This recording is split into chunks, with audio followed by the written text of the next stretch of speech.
Jesus, teu Filho amado, agora e para sempre. Amém. Amém.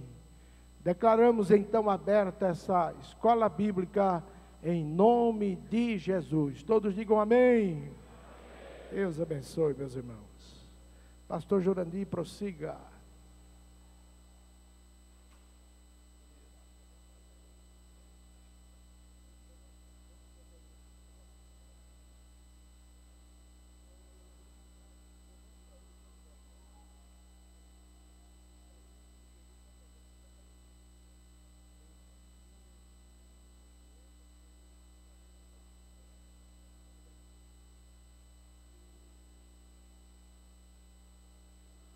Bem, meus irmãos, nós vamos cantar mais um hino 127. O Zico vem aqui louvar o Senhor. 127. E nessa oportunidade estaremos com a nossa contribuição do nosso culto dessa noite. Peço aí os diáconos recolher as contribuições nesta oportunidade, pois já estaremos iniciando aí a palavra.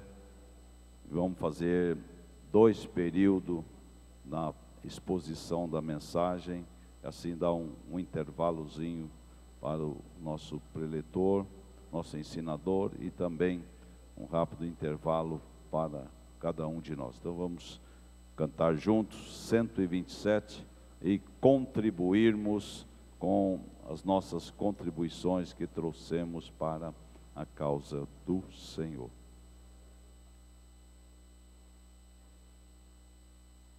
Glória a Deus. O Senhor da ceifa chama, irmãos, trabalhadores que quiserem servir ao Senhor.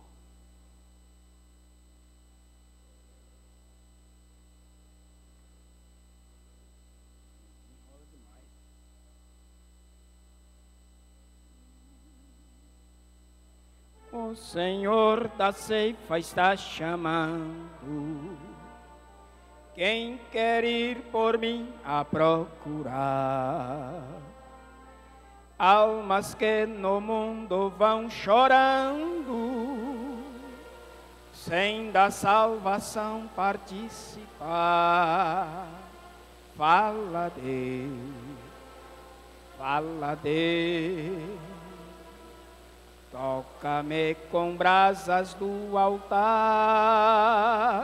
Fala Deus, fala Deus, sim, alegre atendo ao teu mandar.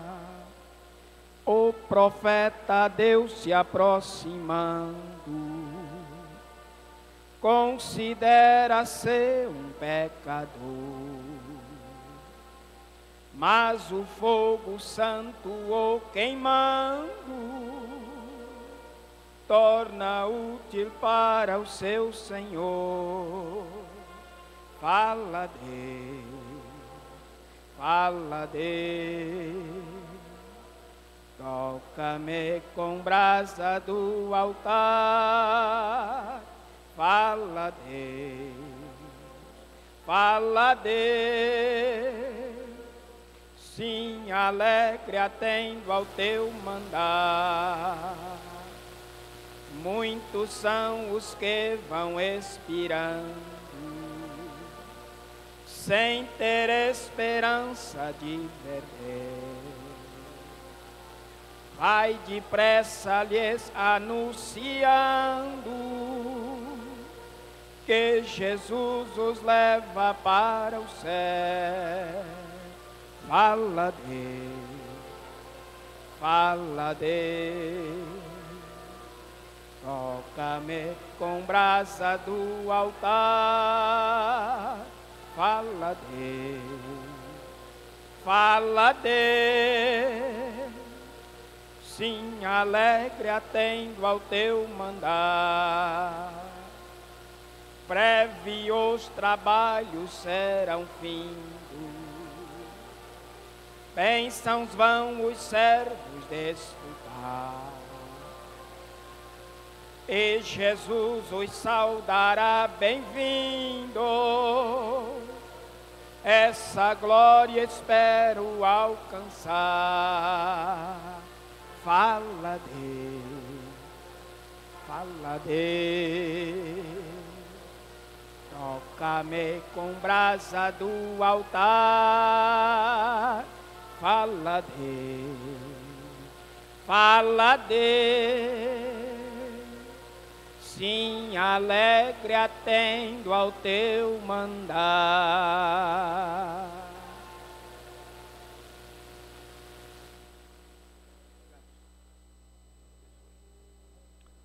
Agradecemos a Deus por esta rica oportunidade.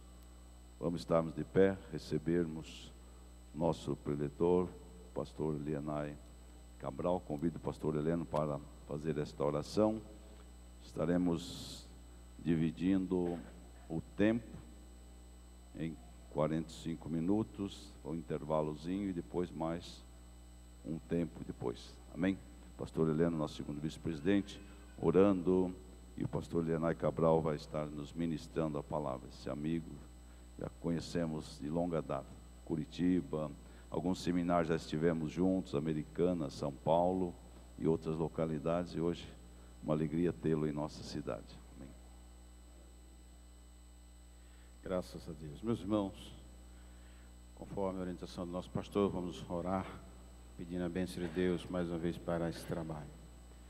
Amado e soberano Deus e Pai que estais nos céus, meu Deus, no nome de Jesus, teu amado Filho, Senhor, mais uma vez nós elevamos as nossas vozes diante do teu trono, para te pedir, Senhor, que tu mais uma vez venha encher a cada vida que adentrou a esse santuário, enche os nossos corações, Senhor, com o gozo do céu.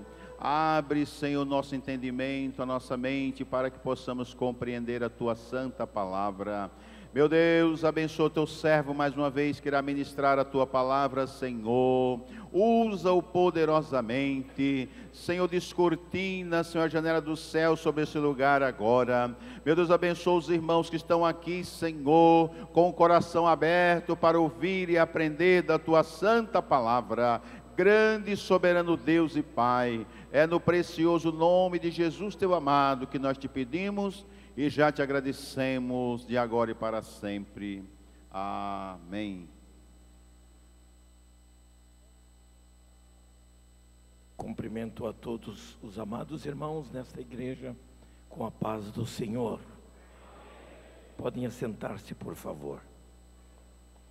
Eu quero, nas minhas primeiras palavras, ainda aproveitando a presença do meu querido amigo, pastor Levi, agradecer a honra do convite para estar cooperando com os irmãos nesta escola bíblica.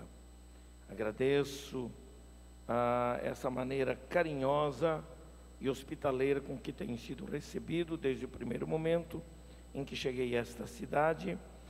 Rever aqui o pastor Joel também foi uma alegria muito grande. Ter sido alvo aqui do pastor Roberto, do pastor Jurandir, esses amados irmãos que fizeram contato conosco para estarmos aqui. Eu agradeço a Deus este privilégio e estou certo de que nesses 2 dias eu estarei cooperando com os irmãos com uma palavra bíblica que está na sua apostila. Nós vamos destrinchar, né? Porque na verdade esse texto tem um caráter bem exegético e nós vamos trabalhar nesse texto relacionando exatamente ao tema geral desta escola bíblica, e por isso eu estou agradecido a Deus. Estou numa correria, vamos dizer assim, sem parar pelo Brasil inteiro, atendendo as escolas bíblicas para as quais sou convidado. Cheguei no sábado da Bahia, um lugar chamado Cruz das Almas.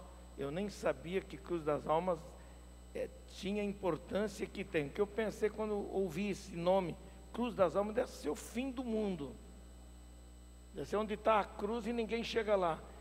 E fui surpreendido por uma linda cidade, uma cidade rica, universitária, e um trabalho, um seminário de escola dominical, que eu e pastor Marcos Tuller estivemos compartilhando com aquela igreja e as igrejas adjacentes àquela região da Bahia.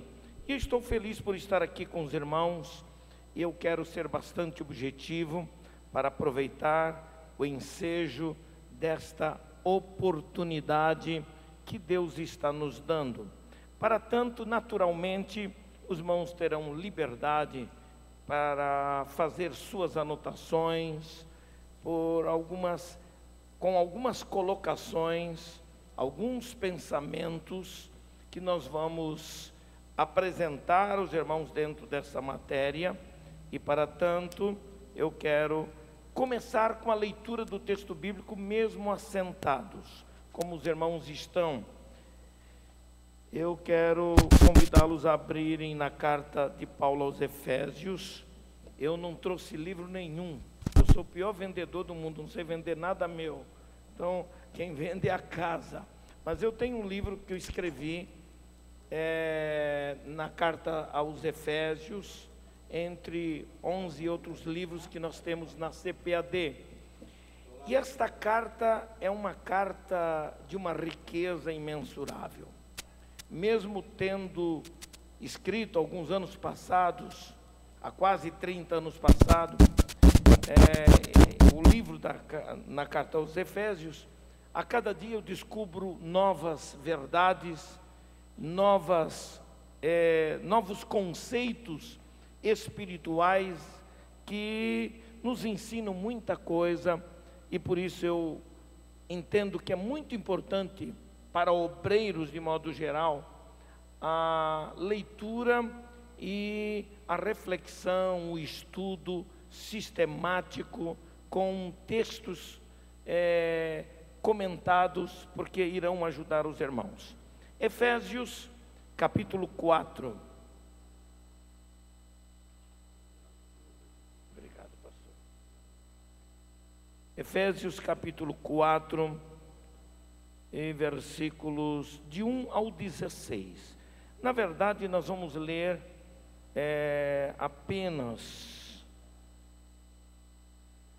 os primeiros versículos até ao versículo, inicialmente, do 1 até ao versículo 7. Ou melhor dizendo, vamos ler o texto todo, de 1 a 16. De 1 a 16. E esse texto vai nos dar uma visão ampla da importância do ministério e os elementos que constituem o ministério cristão. Então, nos diz assim a palavra de Deus. Nos acompanhe a sua leitura. Rogo-vos, pois, eu, preso do Senhor, que andeis como é digno da vocação com que fostes chamados, com toda humildade e mansidão, com longanimidade, suportando-vos uns aos outros em amor, procurando guardar a unidade do Espírito pelo vínculo da paz. Há um só corpo e um só Espírito, como também fostes chamados em uma só esperança da vossa vocação. Um só Senhor, uma só fé, um só batismo, um só Deus e Pai de todos, o qual é sobre todos e por todos e em todos. Mas a graça foi dada a cada um de nós segundo a medida do dom de Cristo.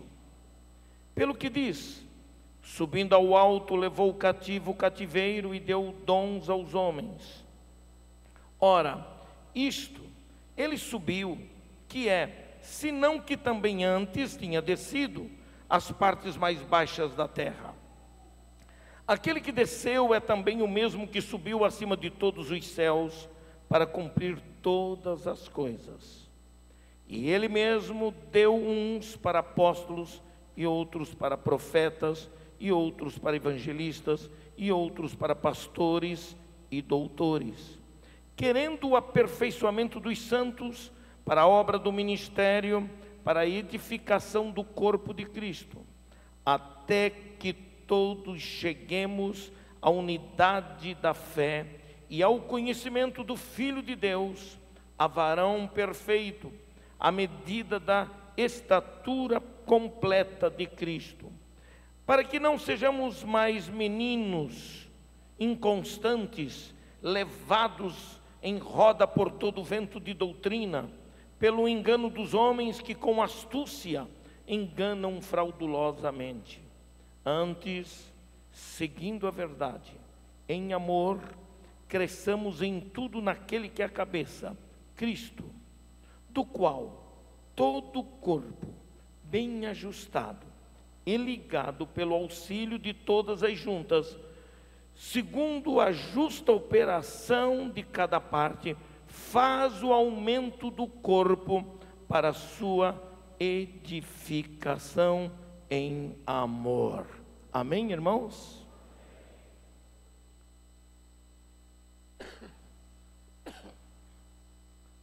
Toda a carta aos Efésios envolve essencialmente dois campos de estudo e de reflexão para todos nós. Eu chamo de esses dois campos de ação de doutrina e deveres.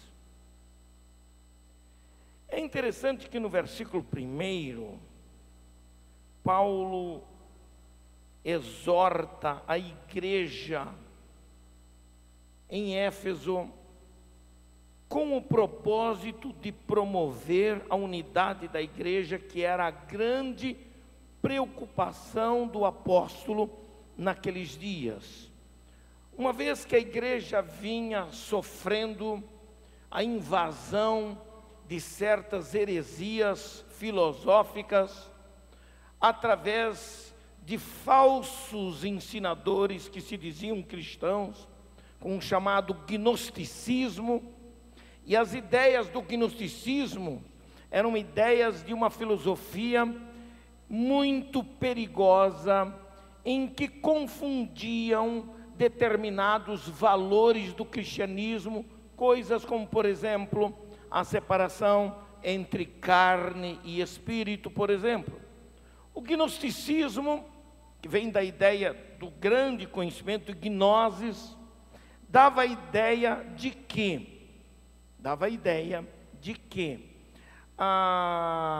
ou passava isso para a igreja, entre muitas coisas, de que carne e espírito eram elementos completamente distintos e separados. Essa era a ideia que apresentavam, com esta ideia, transmitir e ensinar com o seguinte conceito: com a carne eu sirvo a carne, com o espírito eu sirvo ao espírito. E a ideia era mais ou menos o seguinte: o que eu fizer com a carne não vai afetar o espírito, porque o que importa na filosofia gnóstica, o que importa é o espírito, elevar o espírito. O espírito é a parte elevada do ser humano, mas a carne não presta, a carne não serve para nada, a carne tem mais é que acabar com ela mesmo, porque ela não serve para nada. A carne não afeta nada relacionado ao espírito. O que eu fizer com a carne fica apenas na dimensão da carne, sem qualquer afetação espiritual. Pastor Levi, eu vi no púlpito de uma Assembleia de Deus, hoje tem um irmão aqui de Santos, esse pastor, ele talvez até tenha conhecido, eu vi alguém chegar no púlpito da igreja e pregar essa filosofia. Só que eu percebi que ele pregou essa filosofia por uma total ignorância teológica, porque não conhecia a Bíblia o suficiente, e começou a dizer: para que a carne? Você cuida tanto da carne, a carne não serve para nada, a carne é isso, a carne é aquilo, o que importa é o espírito, eu tenho que elevar o espírito e tal, não se preocupe tanto com o seu corpo. E a minha Bíblia diz ao contrário: A minha Bíblia diz que eu tenho que cuidar do corpo. E por que eu cuido do corpo? Porque o corpo, a despeito de ser corruptível, ele é o templo do Espírito Santo. Então eu tenho que zelar, eu tenho que cuidar, eu tenho que fazer com que o meu corpo tenha saúde. E qualquer coisa que eu faça através do corpo que prejudique a saúde do corpo, se constitui em pecado. Eu escrevi um livro chamado Mordomia Cristã, e uma revista de escola dominical, os irmãos devem ter acompanhado, e naquela revista eu falo sobre a mordomia do corpo, a mordomia da alma, a mordomia do espírito, e naquelas mesmas lições eu falei sobre pecados do corpo, pecados da alma e pecados do espírito humano. Bom, apenas para os irmãos verem a dimensão enorme que isto tem, e que não se justificava aquela filosofia que era muito forte naqueles dias na igreja primitiva. Paulo então começou a se preocupar com uma diversidade negativa de doutrinas e de conceitos filosóficos que influenciavam o estilo de vida dos cristãos. O cristianismo tinha uma nova filosofia, tinha uma nova doutrina, tinha uma nova perspectiva de vida, e isto tinha que ser preservado. E Paulo, preocupado em preservar, em manter a unidade do Espírito na igreja, ele escreveu essa carta, por exemplo, procurando corrigir excessos, procurando ajudar na compreensão e levando a igreja a entrar mais profundamente nos elementos que dão fortalecimento espiritual à nossa fé.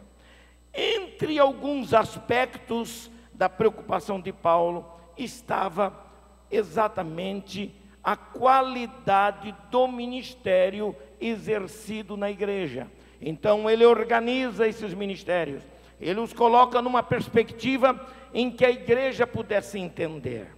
Muito bem, eu disse de início que toda a carta aos Efésios envolve dois campos de estudo e de reflexão: doutrina e deveres. E o que é que nós descobrimos nisso aqui? De que os deveres são muito importantes, mas eles, na verdade, eles sempre devem ser o fruto e o resultado da doutrina. Quando nós damos mais valor aos deveres em detrimento da doutrina, e doutrina diz respeito aos conceitos de verdade que nós temos dentro do cristianismo, que são os conceitos de teologia pura, o que acontece? Quando os deveres se tornam mais importantes, se cometem alguns erros que nós, ao longo da história da igreja, cometemos, até mesmo como a própria nossa Assembleia de Deus. Eu sou filho de pioneiro, eu tenho uma história de vida todinha aí, eu sei como é que é. Eu me lembro essa grande preocupação inicial da igreja em estabelecer regras, deveres para a igreja. Diz: você quer ser um bom crente, você precisa fazer isso. Para ser crente você tem isso. E se criou uma imagem lá fora de que a igreja dos crentes é a igreja do não pode isso, não pode aquilo, etc.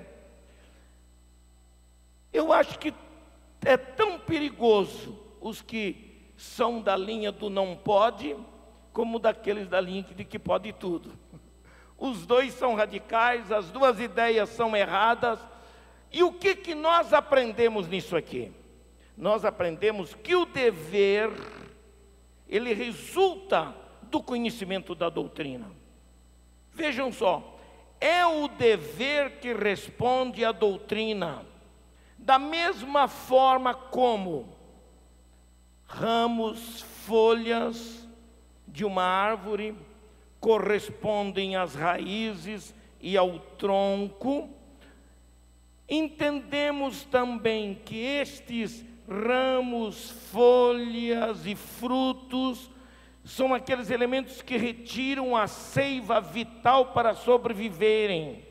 Mas a coisa mais importante não são as folhas, nem os ramos, nem exatamente os frutos, mas a árvore que os frutifica, as árvores que os produz. Com isso nós aprendemos o quê? De que antes dos deveres, antes dos elementos secundários da nossa vida, vem o conhecimento da doutrina da palavra de Deus. Nós vamos descobrir também uma coisa muito importante dentro desse estudo. Nós vamos descobrir alguns verbos que fazem parte da linguagem de Paulo para falar da vida da igreja. Todo verbo implica em ação. E nós temos alguns verbos como aperfeiçoar, desempenhar, edificar, andar, movimentar. São verbos que estão dentro desse texto aqui e que nos mostram que o ministério cristão ele pode ser desenvolvido, trabalhado, desempenhado, aperfeiçoado para cumprir o seu papel na vida cristã. Muito bem. Nestes 16 versículos, o apóstolo Paulo convoca aos crentes em Éfeso a serem fiéis ao destino que lhes foi dado mediante a obra expiatória de Jesus Cristo no Calvário e a sua chamada para fazer parte do corpo de Cristo. O que nós vamos aprender sobre isto?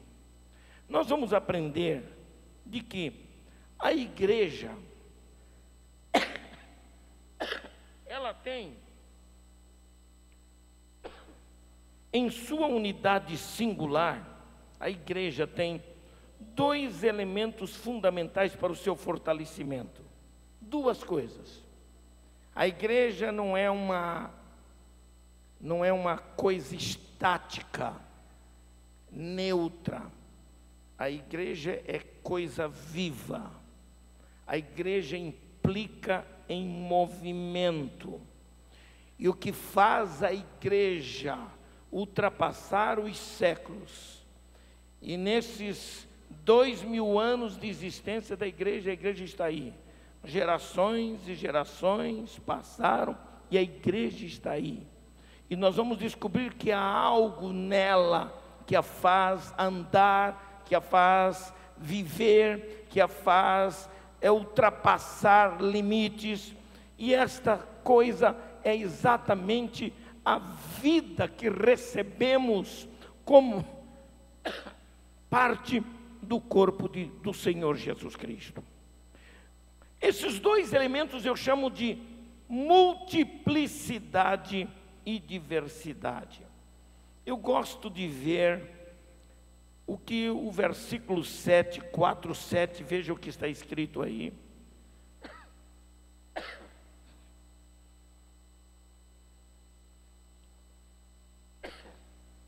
Versículo 7 diz assim: mas a graça foi dada a cada um de nós segundo a medida do dom de Cristo.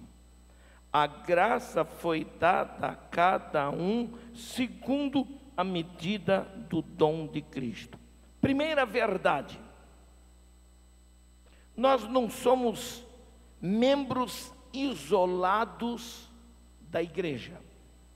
Nós somos membros do seu corpo, estamos dentro de uma multiplicidade de membros, uma diversidade de membros. Uma diversidade de membros, cada membro cumprindo o seu papel. E nesse versículo 7 nós vamos perceber de que cada um de nós tem o seu papel no fortalecimento da unidade da igreja.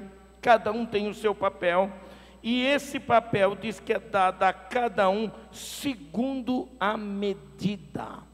Segundo a medida. Se a gente ler um texto que está lá em 1 Coríntios, no capítulo 12, vejam por favor, 1 Coríntios, primeira carta de Paulo aos Coríntios, capítulo 12,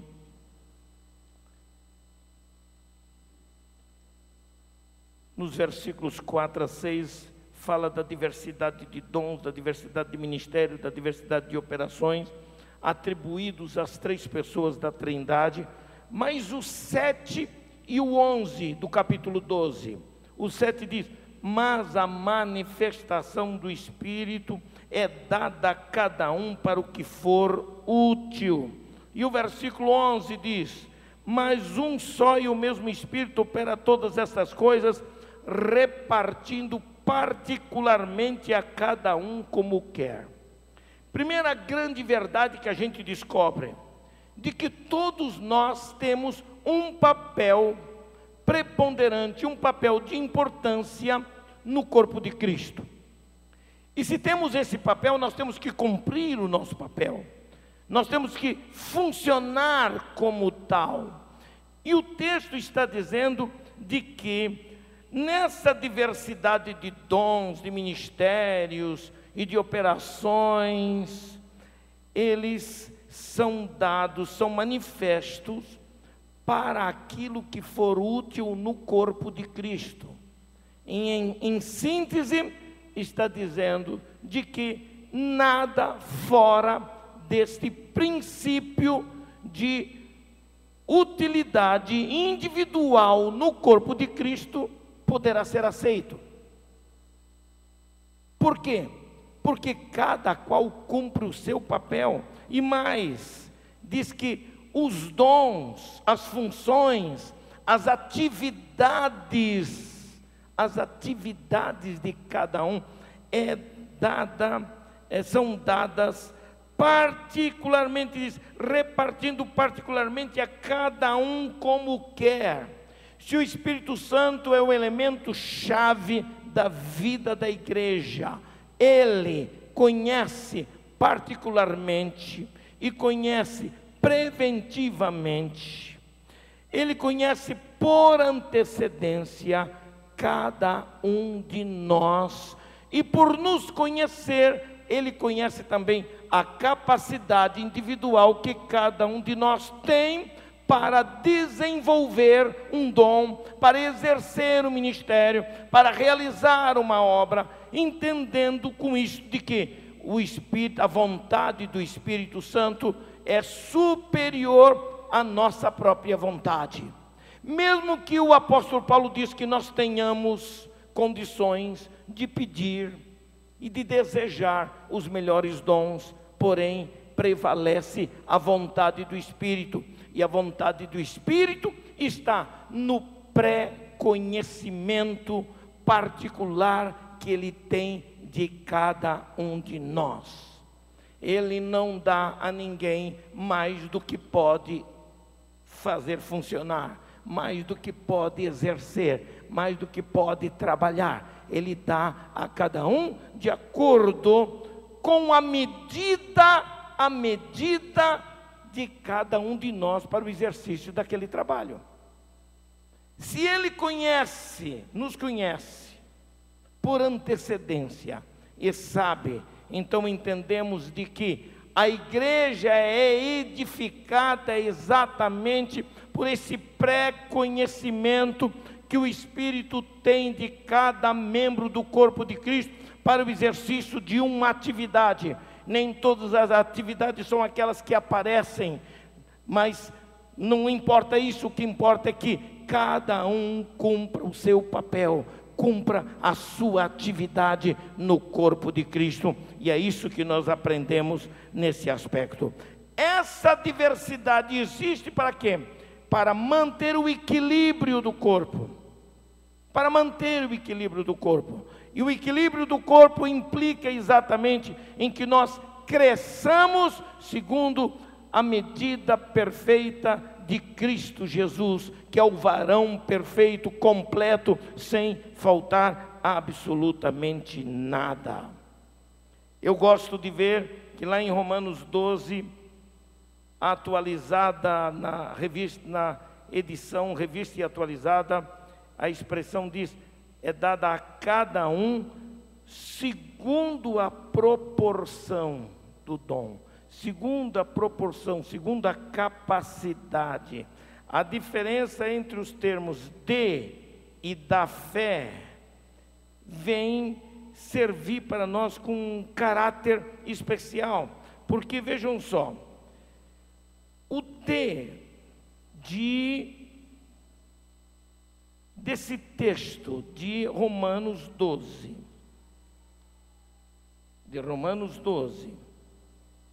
quero que os irmãos olhem isso aí, de Romanos 12, 3, conforme a medida da fé que Deus repartiu a cada um.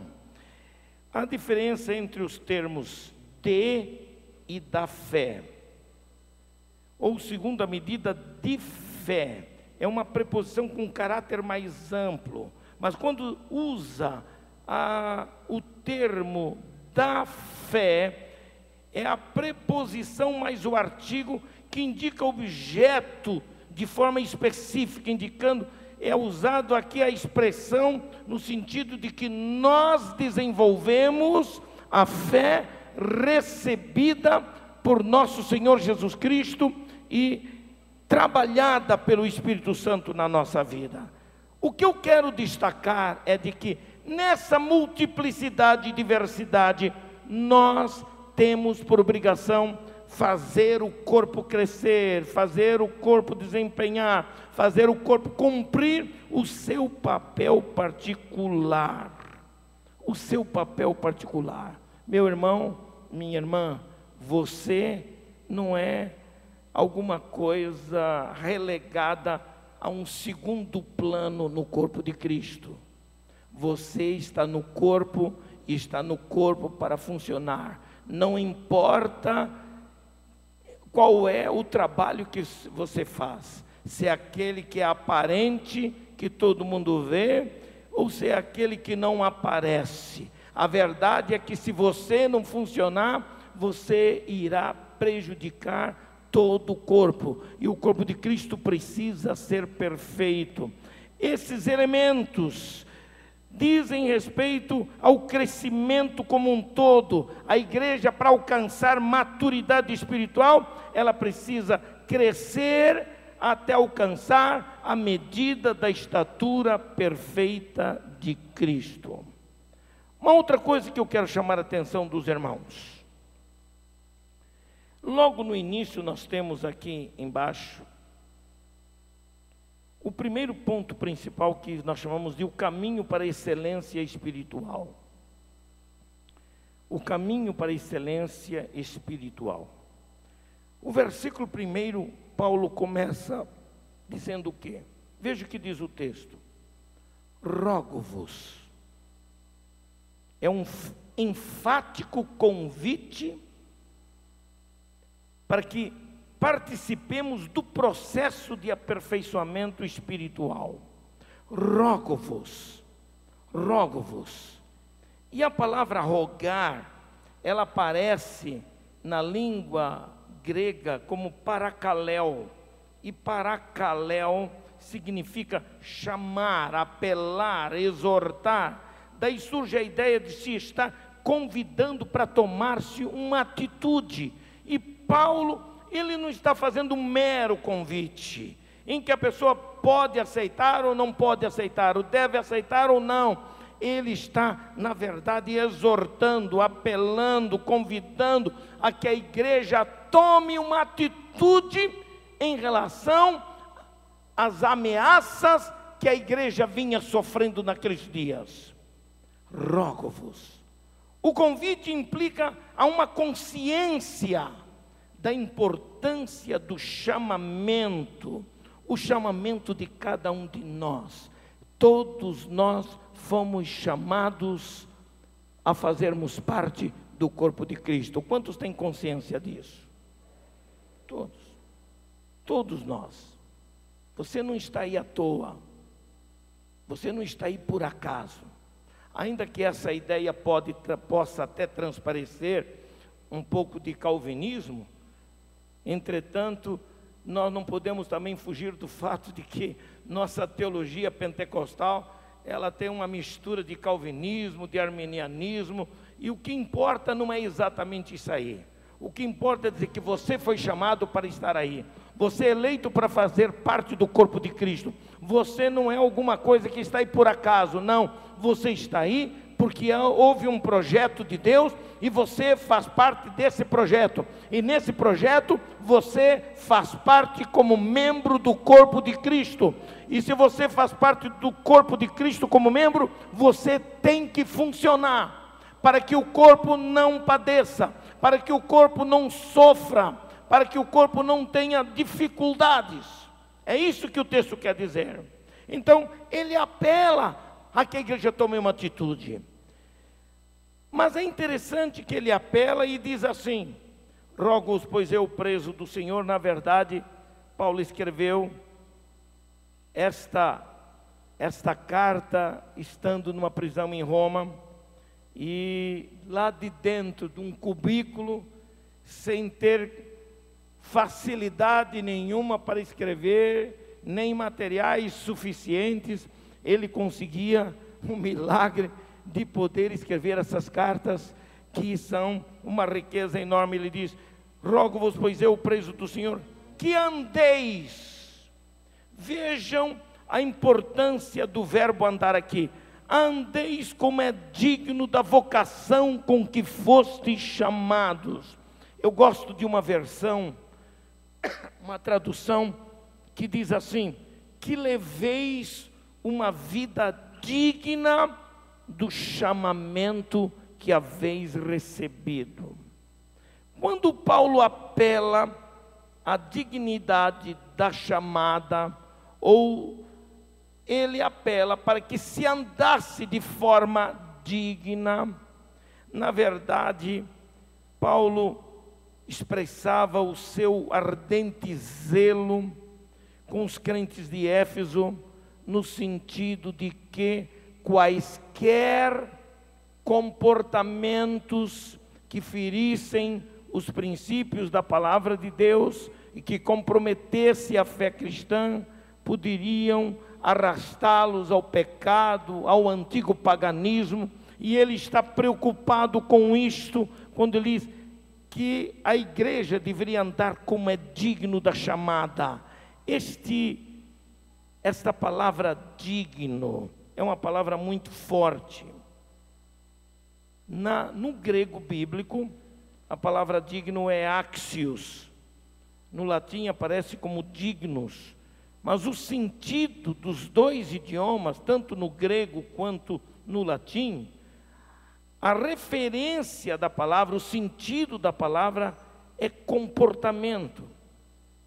Por isso, para ser digno significa conduzir-se, comportar-se, e comportar-se com equilíbrio, isto é, tendo consciência daquilo que se está fazendo. Era essencialmente isso que ele queria dizer. Na etimologia da palavra grega, axios, para a palavra digno, a gente descobre uma coisa muito interessante, que ela nasceu da ideia de uma balança de 2 pratos à maneira antiga. Aquela balança de 2 pratos, em que tem o fiel da balança e os 2 pesos que ficam de um lado e do outro. Na verdade, a ideia básica é exatamente, não é nem falar do peso que vai num prato e do peso que vai no outro prato, não. A ideia para a palavra axios, ou palavra digno ou dignidade, é comportamento, equilíbrio. O fiel da balança diz respeito ao equilíbrio daquela balança. O cristão que serve a Deus, ele serve a Deus andando com dignidade, andando com equilíbrio, sem pender mais para um lado ou para o outro lado, mas manter-se numa posição definida, no fiel da balança, sabendo o que quer, sabendo o que está fazendo. Isso diz respeito ao comportamento, e esse comportamento implica não apenas na relação com Deus em linha vertical, mas também nas relações em linha horizontal, nossas relações com a família, nossas relações com o trabalho, nossas relações com os valores morais, éticos, são elementos fundamentais. Por isso, a palavra digno mostra a ligação entre o ensino doutrinário e a vivência desse ensino na vida diária. Veja o que está escrito lá em Colossenses 1:10, por favor. Colossenses 1:10. Olha o que diz a palavra de Deus em Colossenses 1:10. Para que possais andar dignamente diante do Senhor, agradando-lhe em tudo, frutificando em toda boa obra e crescendo no conhecimento de Deus. Irmãos queridos, o aperfeiçoamento cristão da nossa vida requer nessa escritura pelo menos 4 atitudes morais, que são atitudes que colocam o crente no ponto ideal do fiel da balança, nesse ponto de dignidade. E esses 4 ingredientes morais são, na verdade, qualidades que ajudam a manter a unidade da igreja em Cristo Jesus, e está no versículo 2. O versículo 1 diz: rogo-vos, pois eu, preso do Senhor, que andeis como é digno da vocação com que fostes chamados. E mais, diz o quê? Com toda humildade. E depois, qual é o segundo, irmãos? Mansidão. Terceiro, longanimidade. E quarto, suportando-vos uns aos outros. 4 elementos. Não tem como fugir. Essa foi a inspiração que o Espírito Santo deu a Paulo, para que Paulo mostrasse que a manutenção da unidade da igreja, pelo vínculo da paz, estava em que a igreja soubesse andar corretamente, dignamente nesse caminho. E ele começa com o quê? Com humildade.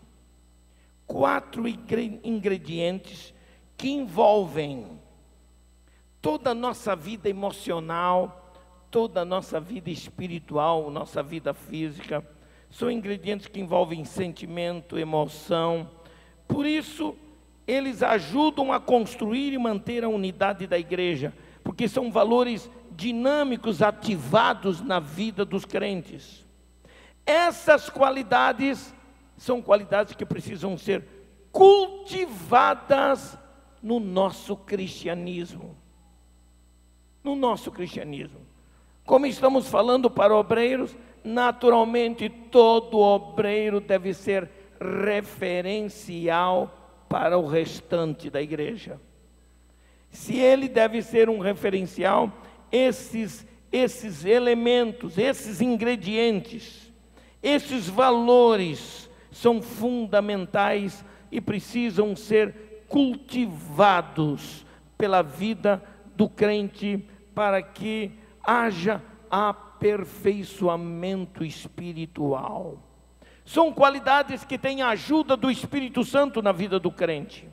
Isto é fundamental. Então, o que nós aprendemos com isso?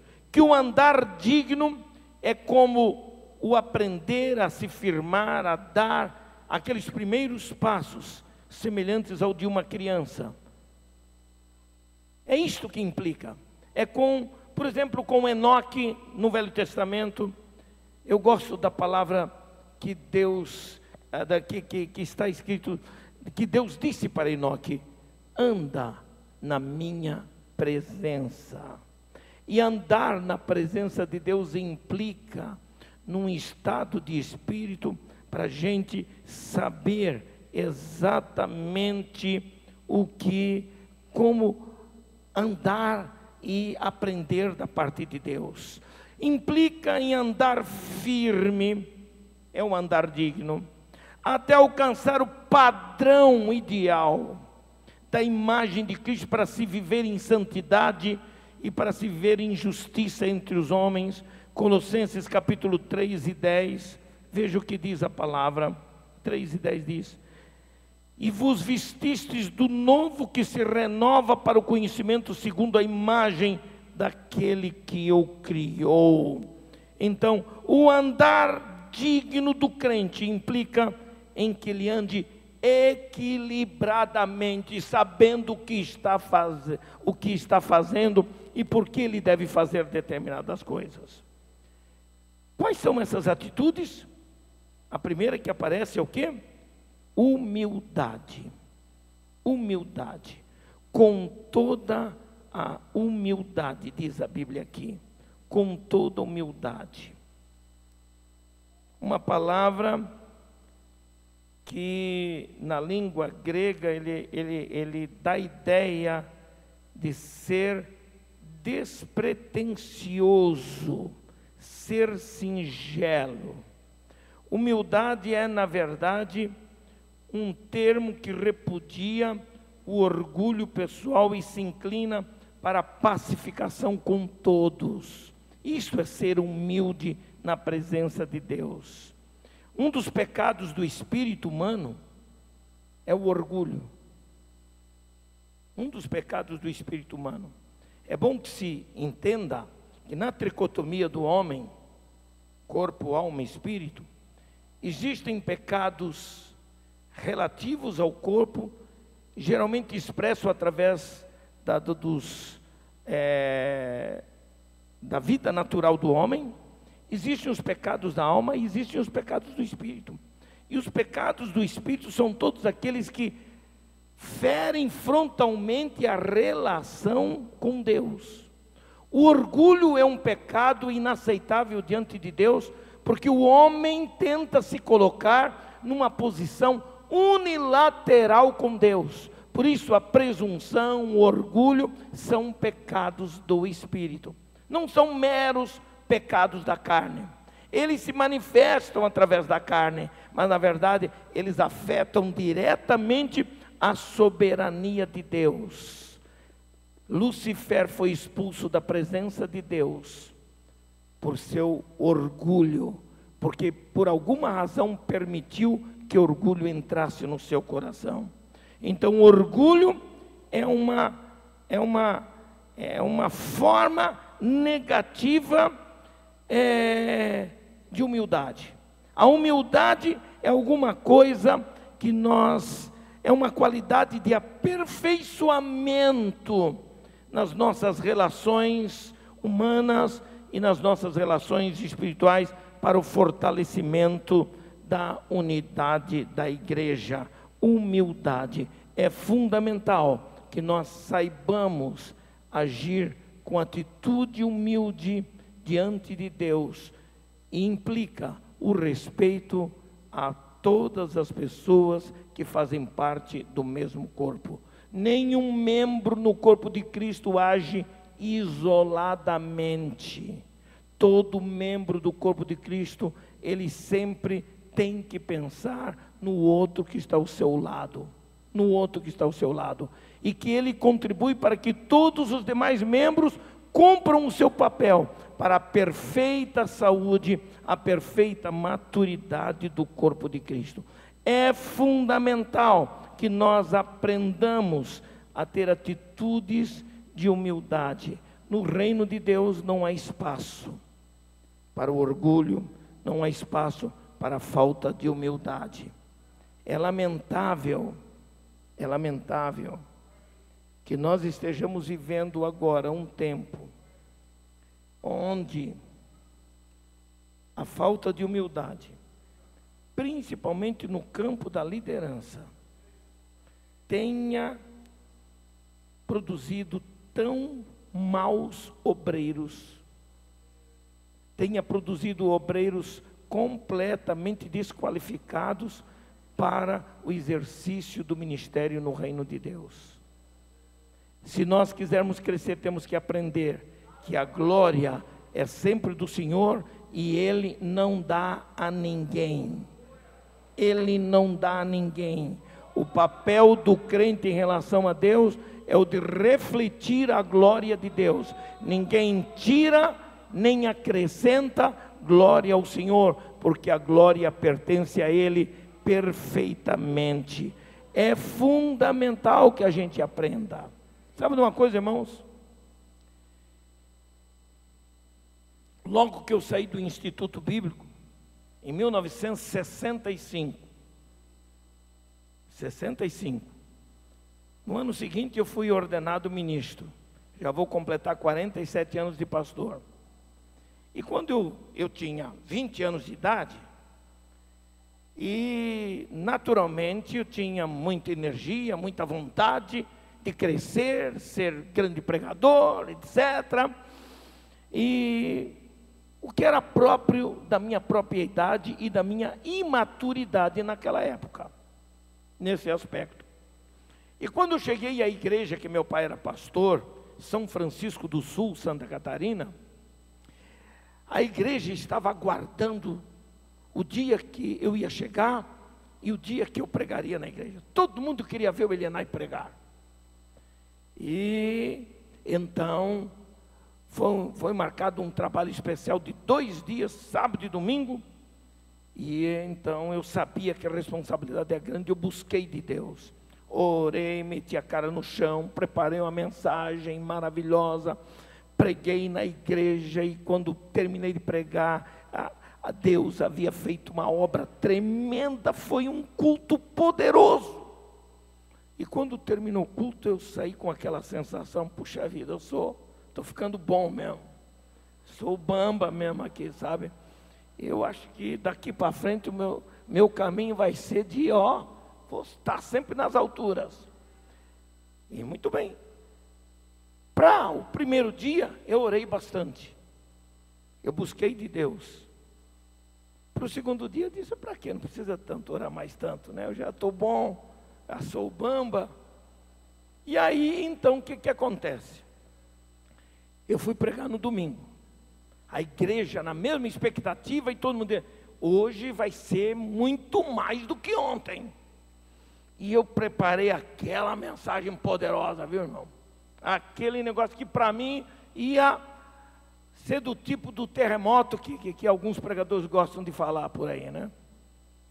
Irmão, eu comecei a pregar, preguei. Pensa numa igreja que parecia que estava num cemitério. Pensa num pregador que começou a ficar apavorado com a ideia de que o povo não estava respondendo ao que eu estava pregando. Preguei, nada aconteceu. A igreja estava em total silêncio. Quando terminei de pregar, eu senti que a coisa estava feia para o meu lado. Meu pai percebeu, sábio, velho pastor.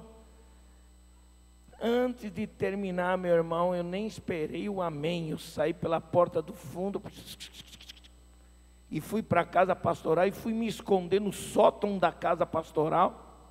E fiquei lá, sofri a noite todinha, imaginando, quando é que meu pai vai chegar aqui para me chamar para conversar comigo?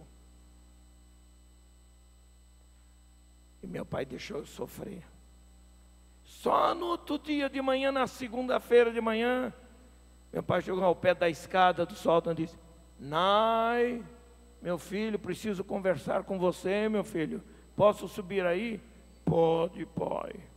E meu pai subiu pela escada, eu estava deitado, ele assentou-se, meu filho, eu vim aqui para dizer que eu deixei você sofrer um pouquinho, para você aprender uma lição uma vez por todas, de que você não é nada se você não depender de Deus. Ontem à noite você não orou, você não buscou de Deus, a mesma coisa, você achou que ia chegar e ia abafar, e não aconteceu nada. E Deus te deu a lição. Espero que você tenha aprendido a lição. Lembre-se que a glória é sempre de Deus e nunca será sua. Até o dia de hoje eu mantenho o meu temor a Deus e ainda suo frio nas mãos para pregar e ensinar. E Deus tem me dado grandes oportunidades no Brasil inteiro para falar, e eu louvo ao Senhor, mas ainda eu levo a sério, lembrando de que eu sou apenas o servo, o canal, que a humildade tem que estar à frente de qualquer postura, de qualquer atitude daquele que serve no reino de Deus. E isto é fundamental.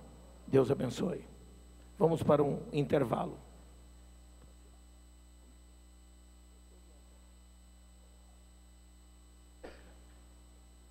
Enquanto ele toma uma água, se refaz, agradecemos a Deus pelo que já aprendemos. Amém? Amém. Então vamos no intervalo aí de uns 5 minutos e já retornaremos. Os irmãos descansam um pouquinho, o nosso pastor recompõe aí a sua garganta. E sem demora, irmãos, retornemos aqui e vamos continuar neste mesmo padrão, neste mesmo temperamento.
Eu vejo um novo céu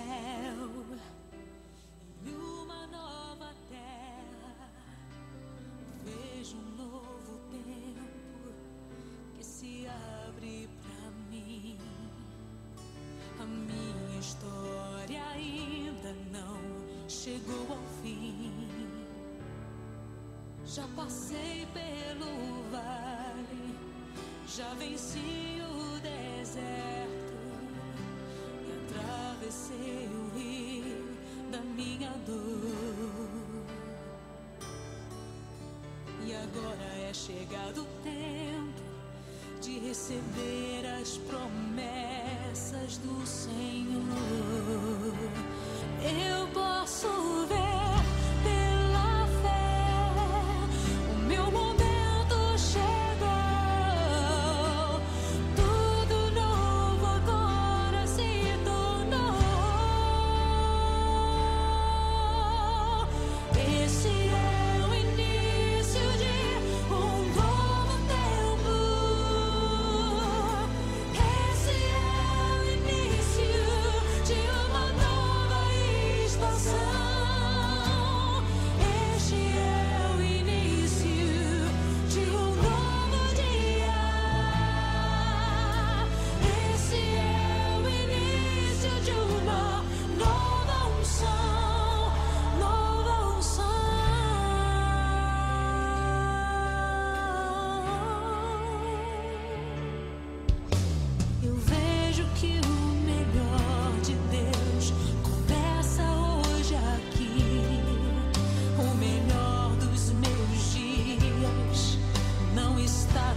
meu passado, o melhor da minha história está diante de mim, e eu vou perseverar até o fim. Eu posso ver pela fé, o meu momento chegou, tudo novo agora se tornou. Este é o início de um novo tempo. Este é o início de uma nova estação. Este é o início de um novo dia. Este é o início de uma nova unção, unção de colheita, unção de milagres, unção sem limites, unção sem fronteiras, unção de colheita, unção de milagres, unção sem limites, unção sem fronteiras.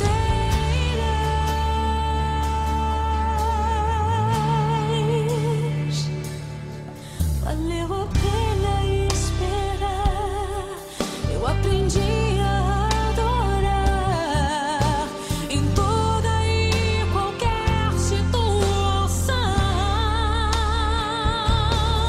E agora vou viver um novo tempo, vou viver em uma nova dimensão.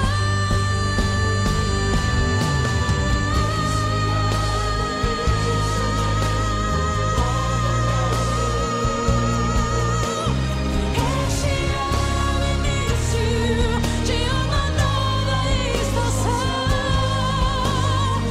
Este é o início de um novo dia. Este é o início de uma nova unção, nova unção.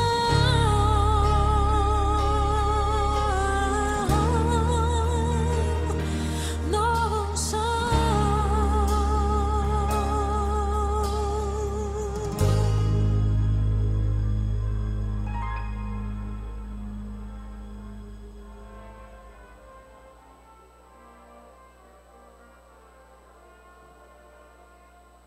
Amém.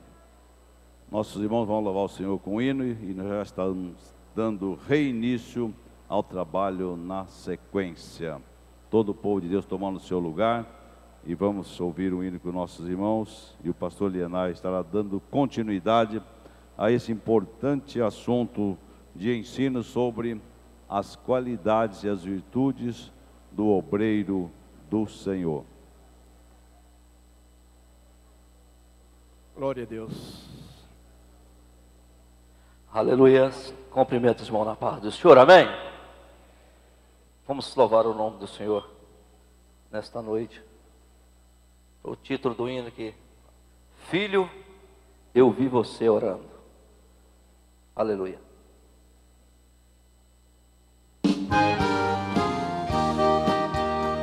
Aleluia.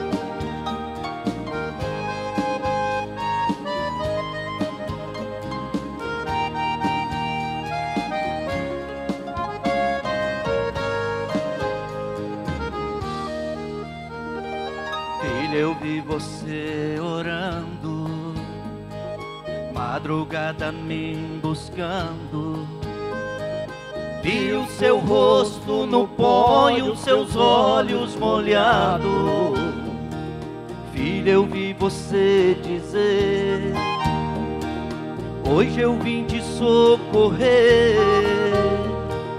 Filho, eu confesso, eu chorava junto com você. Filho, eu sei das suas dores, desde quando começou. saiba, filho, eu também sei a hora de acabar. Sou eu, filho, que no ventre de sua mãe te conhecia. É um tesouro valioso, hoje é o dia. Estas lágrimas dos seus olhos vou enxugar. Hoje eu trago pra você um maná que vem do céu.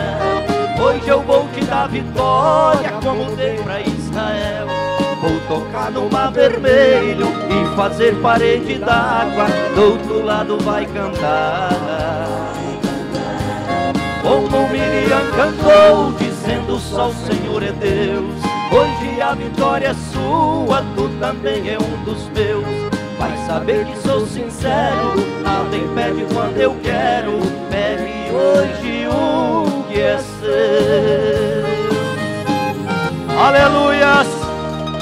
Pegue nesta noite o meu amado, o que é seu aqui neste lugar. Aleluia! Oh, aleluia!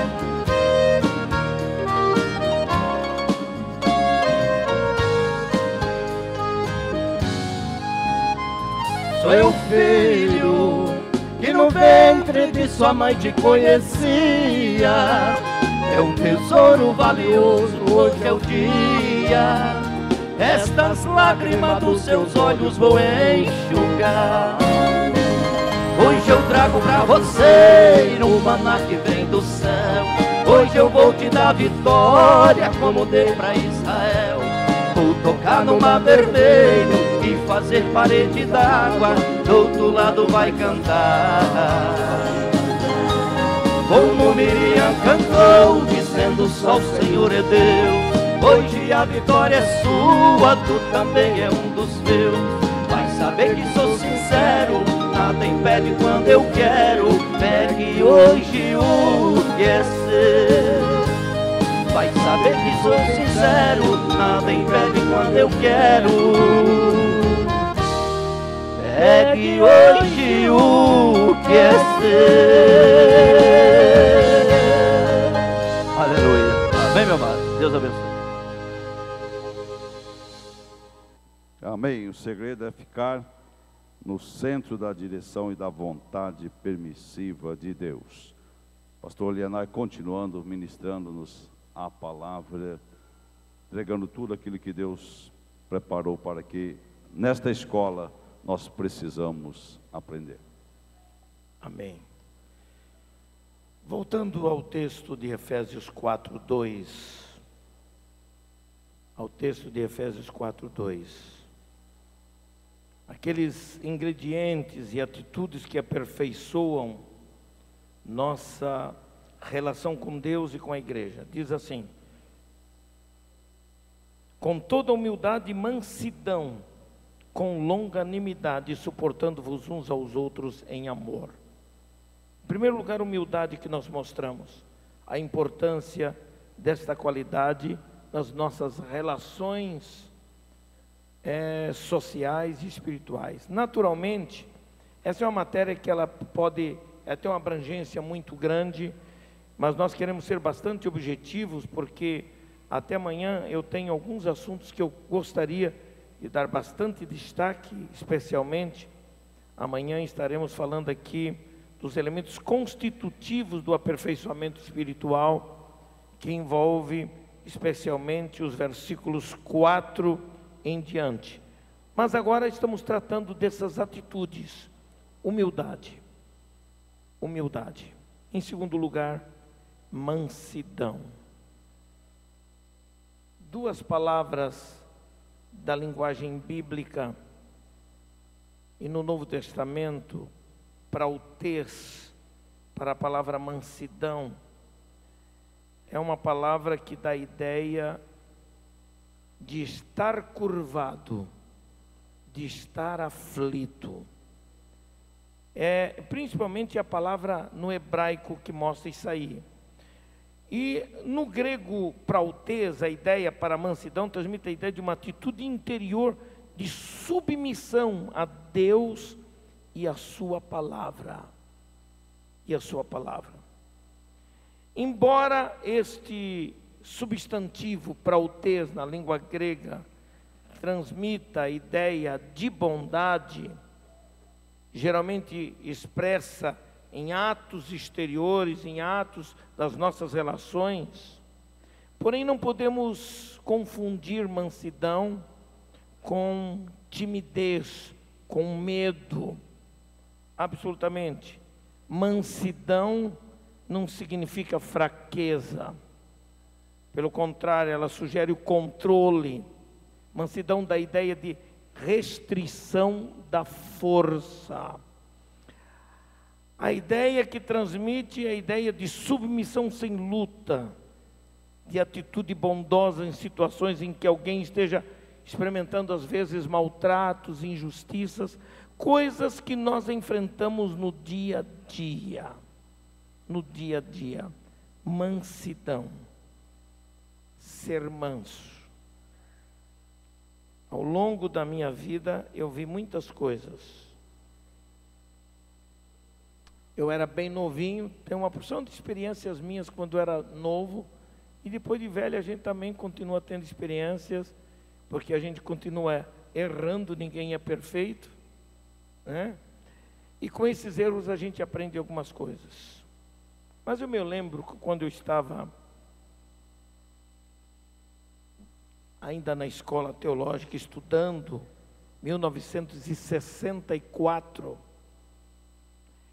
eu tinha uma dificuldade para lidar com algumas situações em que eu me sentisse humilhado ou maltratado, que alguém, eu não suportava certas brincadeiras comigo.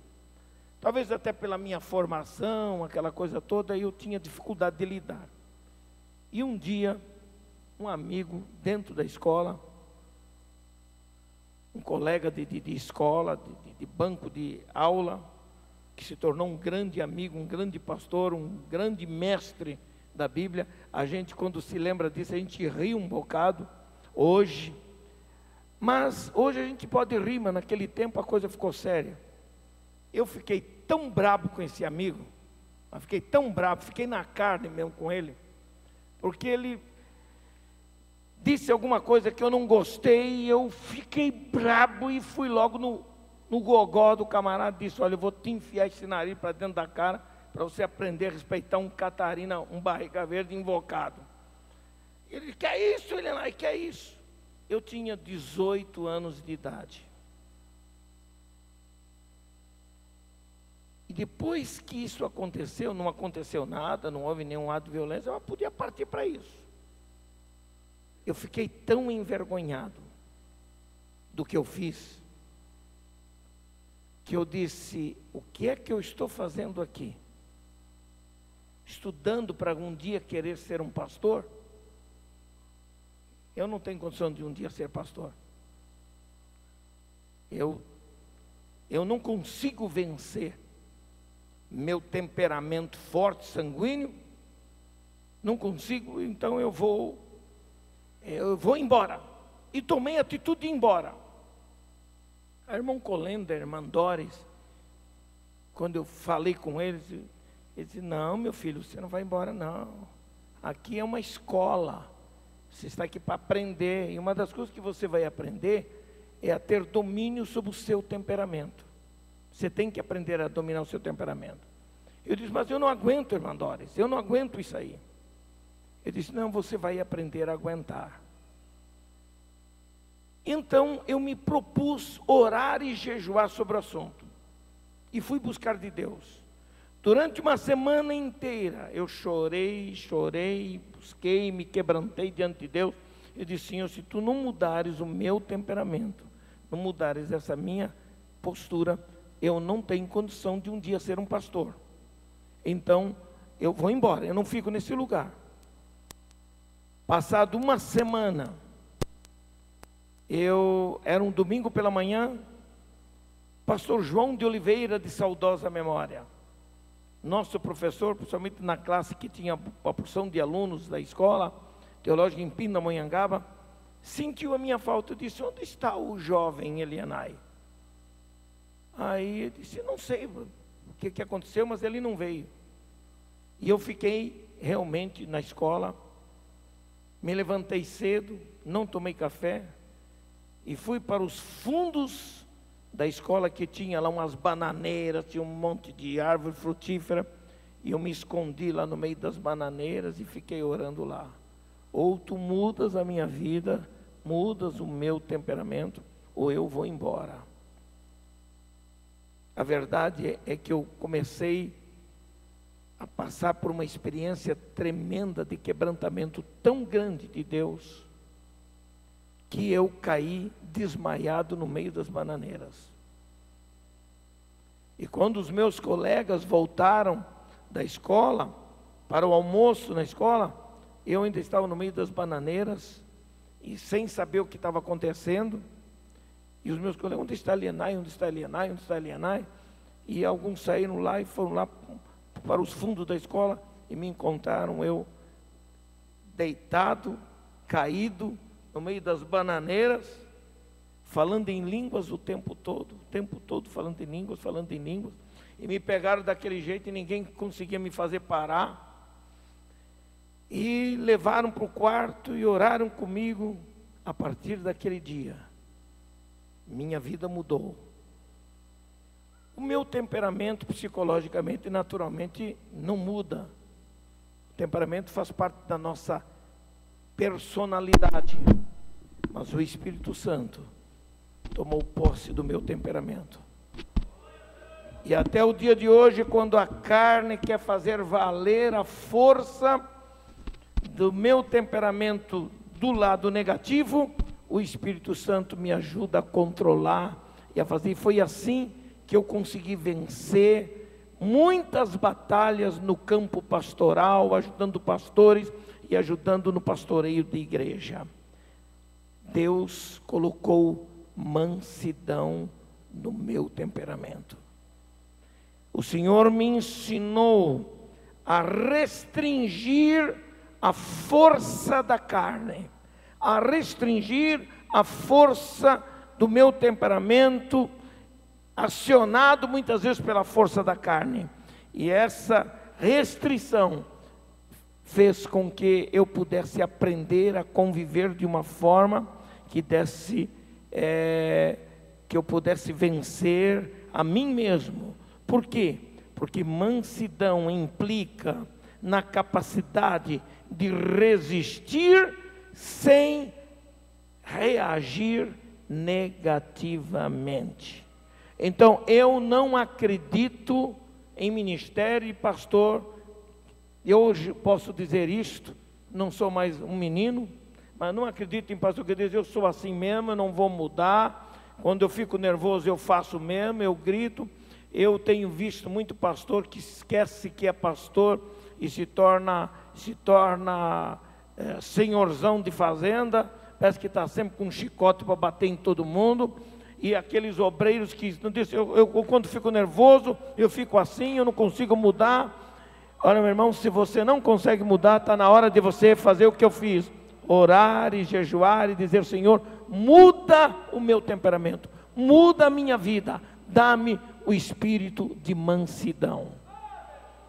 Dá-me o espírito de mansidão. Mansidão é demonstrada quando aceitamos às vezes pacientemente até mesmo os males que nos fazem. No ministério pastoral nunca faltarão os inimigos gratuitos, as calúnias, as maldades que machucam e que fazem a gente sofrer muitas vezes. Eu tenho uma outra experiência para contar. Eu já era um pastor bem conhecido, pregando no Brasil inteiro, diretor de uma escola teológica que fundei e organizei. No dia a dia eu estava lá lecionando e dando aulas e cuidando, preparando obreiros. Me tornei alvo do ciúme e da inveja de uns 2, 3 elementos. E isto me fez um mal tremendo.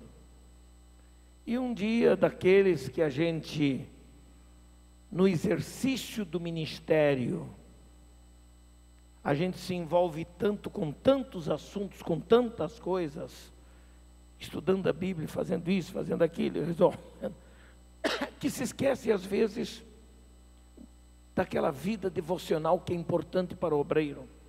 Aquele momento de estar a sós com Deus e conversar com Deus, e orar e buscar de Deus solução para o seu ministério.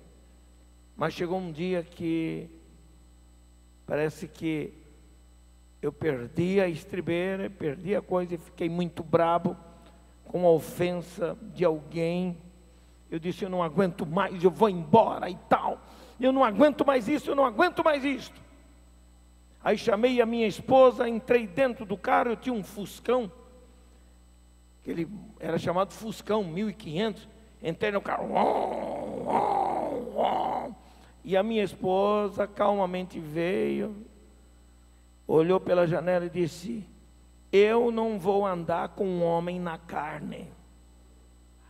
O homem que eu casei foi um pastor, e você está na carne, e na carne você vai acabar batendo. Engoli seco, mas ela estava dizendo a verdade. Entra aí, por favor, mulher, vamos embora. Aí, então vai com calma. E fui para casa, sem conseguir dizer muita coisa, sem poder falar muita coisa. E cheguei no apartamento onde eu estava, muito para baixo, muito deprimido, muito triste.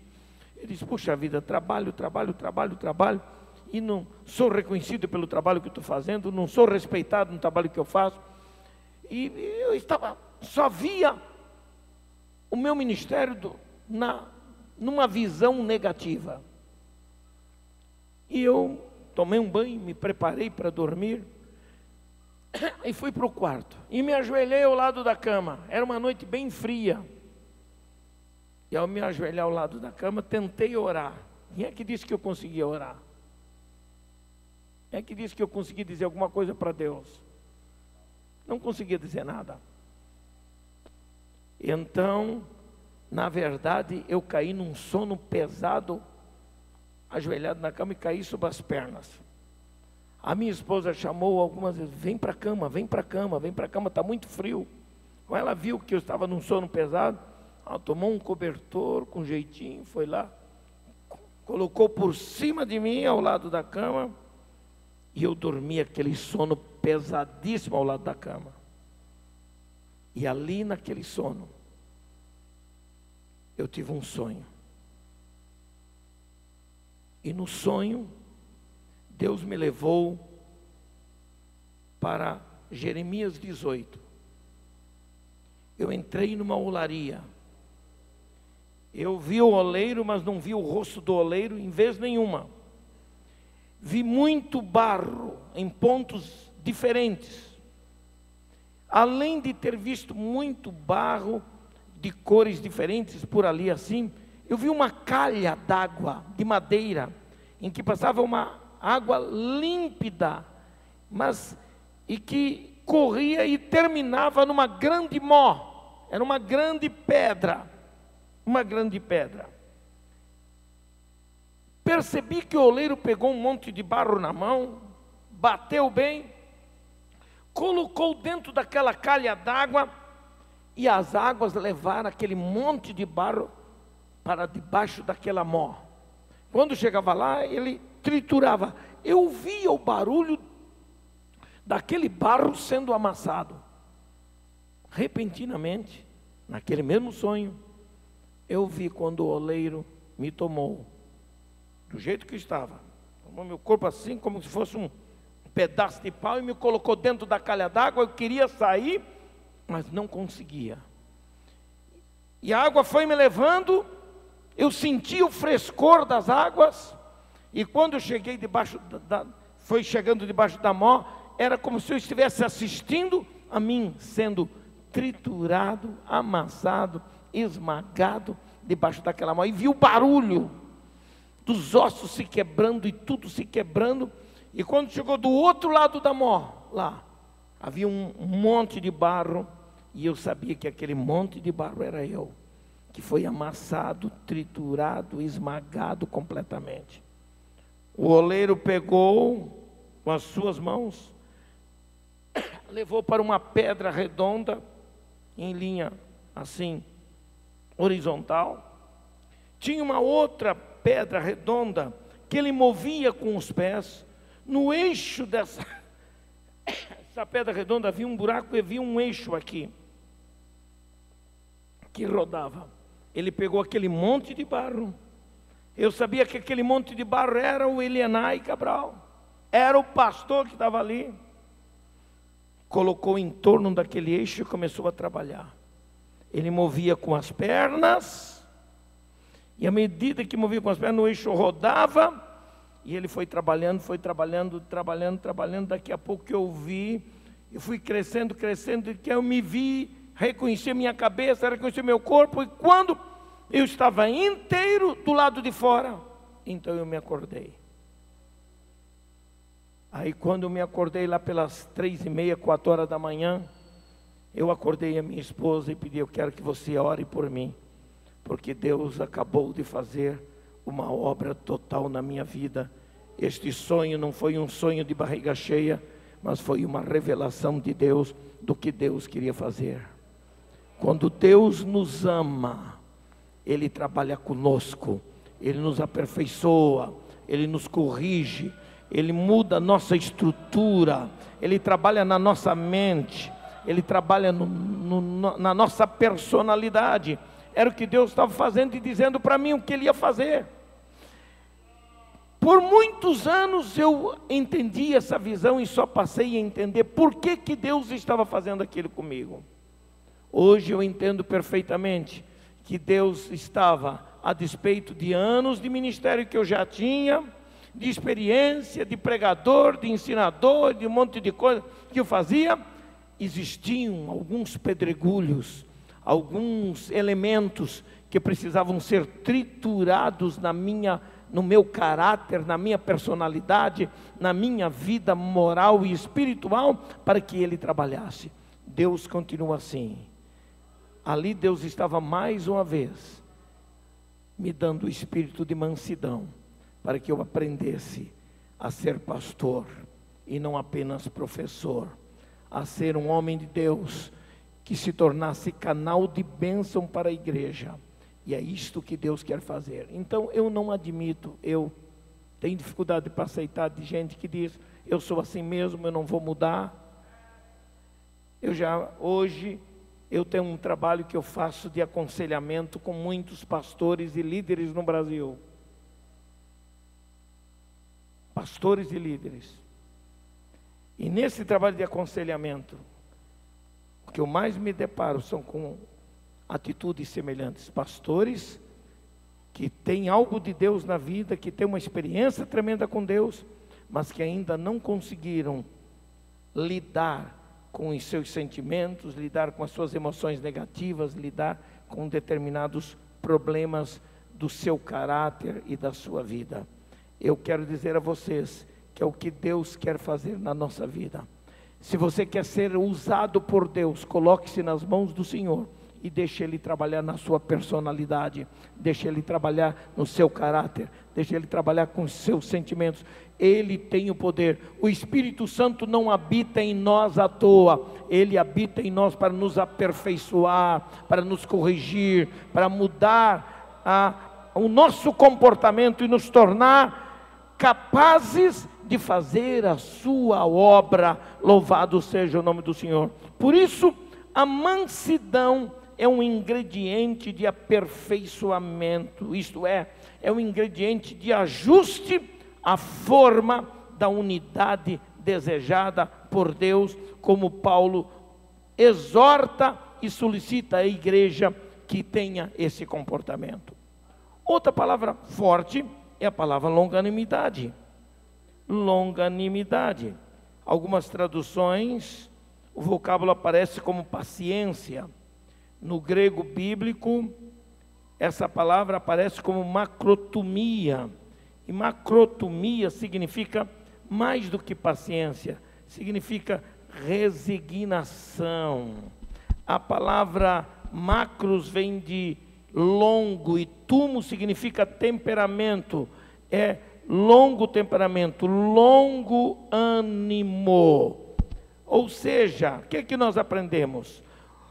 Nós aprendemos de que Deus quer que nós desenvolvamos uma capacidade de aprender a ter controle sobre os nossos sentimentos, sobre o nosso temperamento, e isso seja de forma longânima, sempre com a capacidade de aprender a respeitar a fraqueza do nosso irmão, que muitas vezes não está precisando exatamente isso da parte do pastor.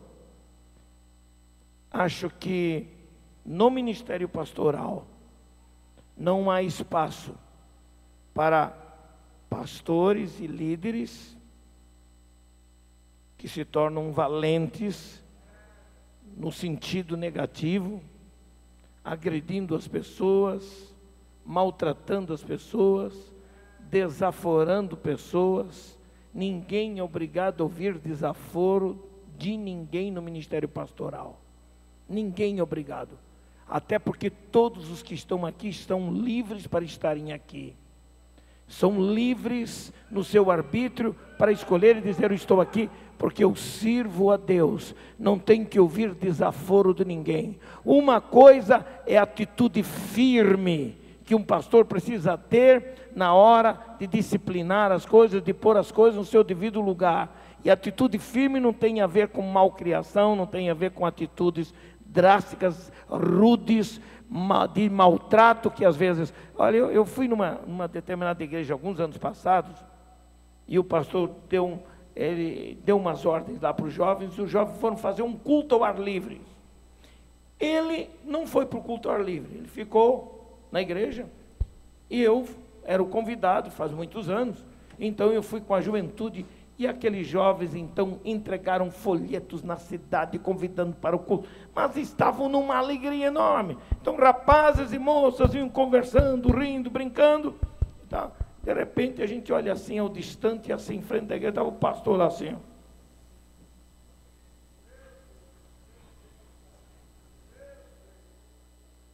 Esse camarada está parecendo fazendeiro. E quando o líder chegou e disse: pastor, vai sobrar para a gente. O pastor olhou assim: está todo mundo disciplinado da comunhão. Porque ele era o valentão. Uma pessoa quando faz assim, é porque tem problemas de ordem psicológica, tem traumas de infância, tem dificuldades que ele nunca conseguiu corrigir quando pequeno. Entende? Então ele agora abusa do poder, porque tem uma ideia errada do poder que tem. O poder, a autoridade que Deus dá a um pastor. O pastor que tem autoridade não precisa gritar, não precisa xingar, não precisa fazer nada. A autoridade é aquilo que o pastor é por si mesmo. Não é porque ele me respeita porque eu sou o pastor. Ele é respeitado por ser o pastor, porque a autoridade está no seu comportamento de mansidão, de longanimidade, de humildade, em que as pessoas abaixam a cabeça, reconhecendo a sua liderança. Isto é fundamental, isto é fundamental. Essa capacidade que nós devemos ter para com todas as pessoas, as mais fracas, às vezes na vida da igreja. Aquelas pessoas que vivem constantemente errando e falhando. E de vez em quando o pastor recebe alguém lá para dizer: pastor, como é que o senhor aguenta um negócio desse? Se eu fosse o senhor, eu já tinha excluído, já tinha excomungado. É tão fácil mandar para o inferno. É tão fácil pegar uma alma que custou o preço do sangue de Jesus e entregar na mão do diabo. É fácil de fazer isso. Difícil é ter um espírito manso, paciente, amoroso e ajudar o que erra, o que falha, porque o diabo não vai ter vez. Eu gosto de ver pastor que ama as suas ovelhas, corrige as suas ovelhas, ajuda as suas ovelhas, mostrando para ela que ela é muito importante e que o diabo não terá vez. o diabo não terá vez. Esses aspectos da teologia pastoral são elementos fundamentais na relação pastoral, do pastor com as suas ovelhas, do pastor com a igreja. Outra coisa que aparece que é fundamental é a palavra suportar. Suportando-vos uns aos outros em amor. Me parece que essas qualidades andam um pouco difíceis em algumas das nossas convenções, inclusive na convenção geral, né, pastor? Me desculpe, irmãos, eu posso dizer isso, que eu estou a minha vida toda aí, dói no coração ver com que facilidade as pessoas se esquecem que são ministros de Deus, que são servos de Deus, e fazem coisas porque não sabem suportar. Suportar implica no grego bíblico uma ideia de manter-se erguido, de aguentar, de suportar. Implica a capacidade de você procurar agir com sabedoria, com resistência, com resignação. Eu gosto a palavra suportar, ela aparece na língua grega, entre várias coisas, como a palavra upomenô. E upomenô dá a ideia de ficar embaixo, de suportar valentemente. Sabe o que significa? O irmão fraco, aquele irmão que vive dando problemas, mas você se coloca embaixo dele para que ele não caia, para que ele não se perca. Então você suporta o peso daquele irmão nos seus lombos, por causa do amor a Deus, por causa do amor ao seu irmão. Isto significa suportar uns aos outros em amor, ser de temperamento longo, ajustado ao padrão da conduta cristã que se requer para aqueles que querem servir a Deus.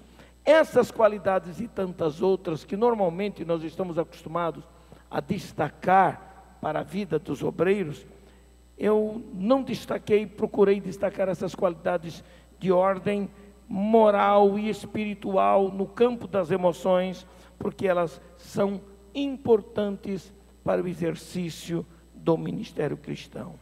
Amanhã, irmãos, vou tratar de um assunto bem forte aqui, que vou mostrar os elementos que fazem a base daquilo que nós cremos e defendemos.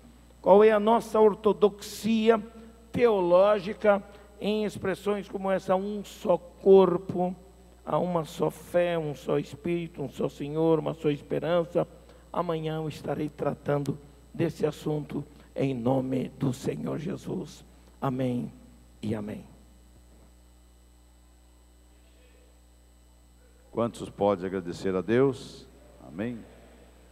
Escola de obreiro visa o aperfeiçoamento. E o aperfeiçoar leva tempo.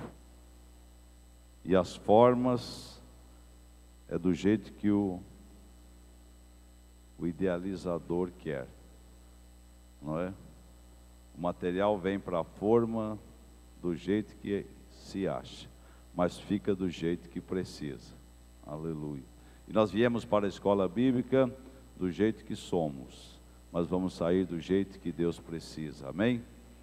Agradecemos a presença de todos e convidamos para que todos amanhã estejamos aqui no mesmo horário e dar continuidade. O pastor Lienay vai estar continuando com a sua participação amanhã, trazendo aí outras qualidades do aperfeiçoamento para os obreiros da causa do Senhor.